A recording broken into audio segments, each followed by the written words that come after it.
Swift is doing. That's the most important thing. So, yes, of course. What was I thinking?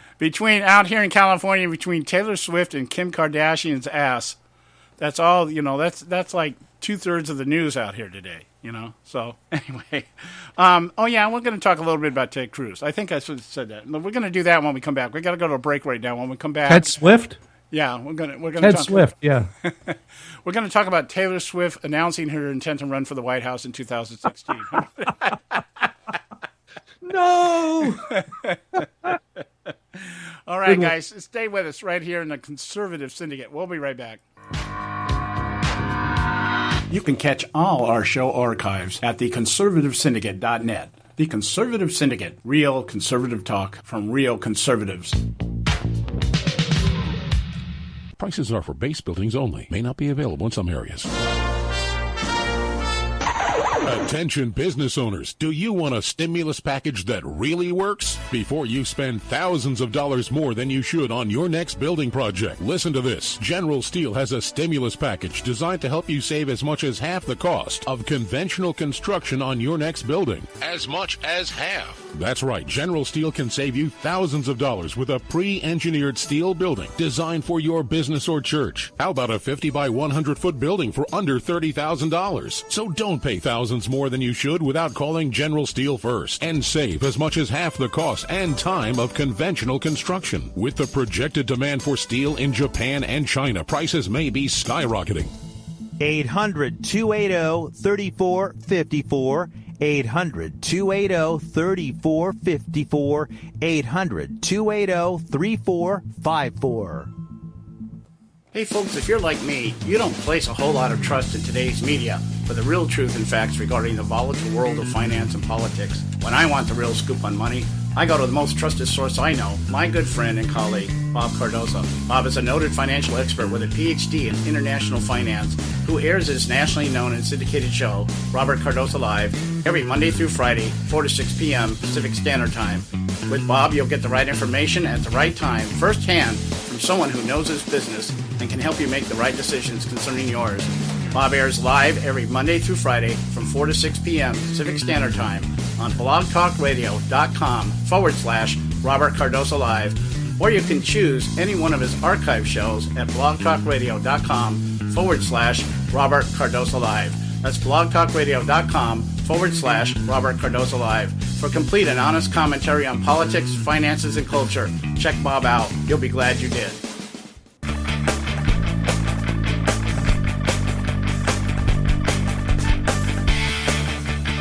Hey, we're back. Right here on the Conservative Syndicate. Again, thanks so much for joining us tonight. We do want to remind you that you can pick up our shows at theconservativesyndicate.net anytime, day or night, 24/7. We post them usually within an hour after we get off the air, and they're there for your listening enjoyment. Share them, pass it around, do whatever you want to with them. You can even download them and save them and, do whatever you want. Anyway, we're back. I am John Matthews, your host, my co-host Joe Hakos from WWII Report. And I wanted to kind of kick off a discussion here, and I think maybe I'll just preface it this way. I got involved in a debate a couple of days ago, maybe 3-4 days ago now. I know it was maybe over the weekend. I can't quite put my finger on the exact date. But I had noted that, I know it was Monday. Monday.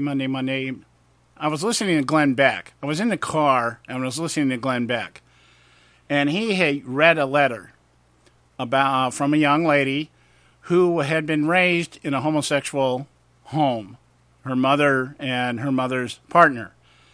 And she wrote, it was kind of a lengthy letter, and Beck went through the process of reading it. Probably took a total of 15 to 20 minutes to read it, with commercial breaks and everything else. And what she was basically saying was that while she loved her mother, and she felt loved by her mother, and she felt loved by her mother's partner, and she felt loved by the homosexual community with which she was brought up in, she felt a hole in her because of the fact that she never knew who her father was. I guess he kind of abandoned them after she was born. Said he was never really a good guy, doesn't really know anything about him, that kind of thing. And she went on to say that she was at one time pro-homosexual marriage. She was for it, but because she's done this soul-searching within herself, she'd come to the conclusion that homosexual marriage, from her point of view, she kept stressing, this is my point of view, she didn't feel that it was conducive to the proper emotional upbringing of children to have them brought up in same-sex homes. And of course, the media, some of them in the media, immediately grabbed onto this. But anyway, I came home and I looked up the article because I wanted to reread it. And I posted it out on Facebook. And I put in essence what I said in it was, this is the crux of the homosexual activist movement. That it's all about homosexuals and it's not about the children. The argument we get from homosexuals time and time again is that they want to be like everybody else. They want to have families. They want to live, loving lives between them and their partners and everything else. Well, the girl, when she wrote this letter, it was responded to by one of the homosexual activist group, a representative from the homosexual activist group, came out and said basically, while we sympathize with this girl's feelings, the idea that civil rights involving homosexual marriage trumps that. That's basically what she said. Yeah, the girl may be, there may be a part of her that's missing and this and the other, but that doesn't take away from the fact that homosexuality is a civil right, and therefore, in essence, even if the girl feels that she was shorted something in her life, it doesn't make any difference. And that's what I was saying in my comment, was the crux of homosexuality is it's all about me and everybody else can go to hell.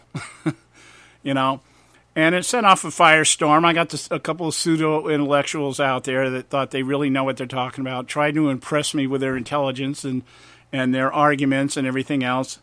And over the course of 3 or 4 days, we exchanged these thoughts, and I finally got away from it because we were dancing in circles. These conversations go in circles.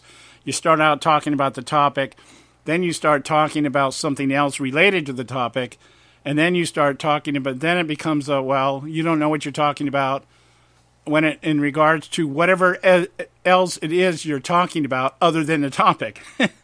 And after a while, it just gets circular. It's kind of like everybody lines up in a circular firing squad and, fires away. So I normally avoid these kind of things, but I was curious about the people that had responded, and so I entertained the idea.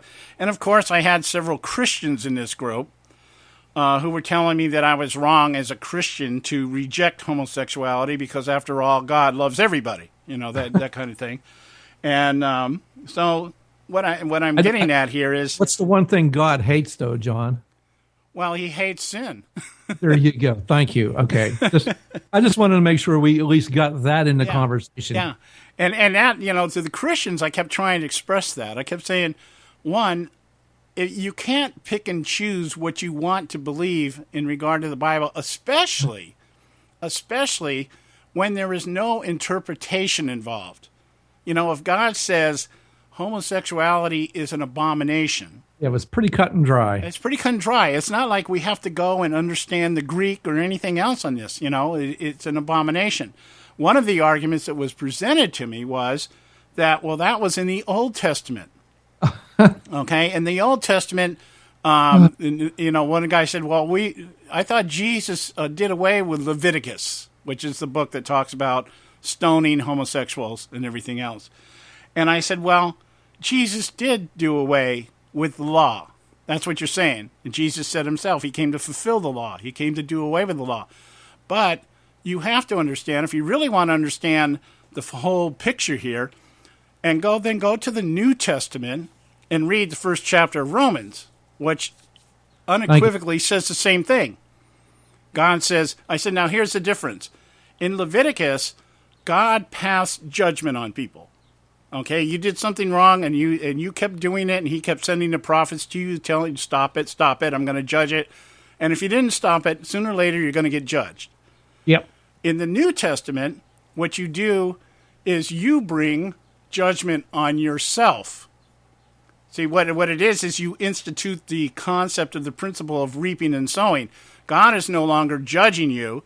You are simply you are voluntarily placing yourself back under the law, because the law has never changed. It has just been those who accept Jesus have been exempted from it. But if you step back into it, then you have put yourself back under the law. But God isn't passing judgment on you. What's happening is you're bringing the consequences on yourself. That's why in Romans it says God turned them over to their lusts. God doesn't say, okay, you're bad, you're bad. He just says that I've established that homosexuality is an abomination, and there's a consequence for that. If you choose to live that lifestyle, you are going to reap the consequences of that. John, the consequences never changed. No, the consequences have never changed. And the righteousness of God has never changed. So God has never changed on it. He's never changed his mind on this issue.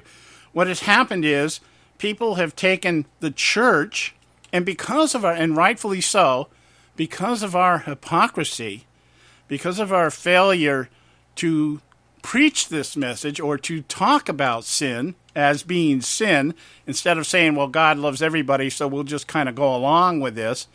What has happened is the world has put us in the place of God. We are the messenger. They're saying, you're the messenger, therefore we'll judge the message by the messenger. And in human thinking, that is a reasonable assumption. In the spiritual realm, and what I always come back to with people is a very simple concept. Whether I'm right or wrong doesn't change what God says. Yes. Okay? I can be as wrong as day. I could be a practicing homosexual out there talking about the sins of homosexuality, and you discover that I'm a homosexual. What does that make me? It makes me a hypocrite. Yeah. But it doesn't change what God said. And this is where people have lost it, and this is where Christians lose it. So because there were Christians in the discussion that were taking the side of the homosexual advocate, I stayed in the conversation for as long as I did, because I normally don't. I normally will not debate. Well, you know where it's going to end up. No, because I use the phrase a lot. I used the phrase the other night. It's measuring a chicken with a yardstick. Yeah. I mean, it's weighing a chicken with a yardstick. They're not equipped to understand my perspective here, because they're not looking at the spiritual aspects of this. They're not looking at eternity. They're looking at right now. And they're looking at it in an intellectual way and in the physical realm.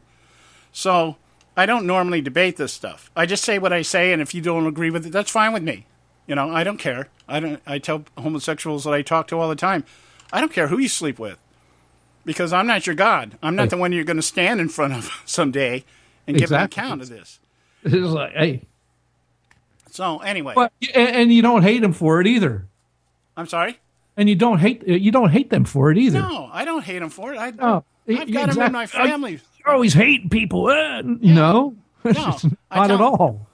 Well, I tell them this. I say, is it hate to watch somebody going over a cliff and just waving to them and say God loves you as they go? Is that what you expect me to do? Or as somebody who loves you and is concerned for you, wouldn't it be more appropriate if I start screaming at you, hey, you're heading towards the end of the cliff? That's really what. And, Stop. And let me take it one step further here. I don't say things like this to people who are just homosexuals. If I was talking to somebody who was committing adultery on a regular basis, I would say the same thing.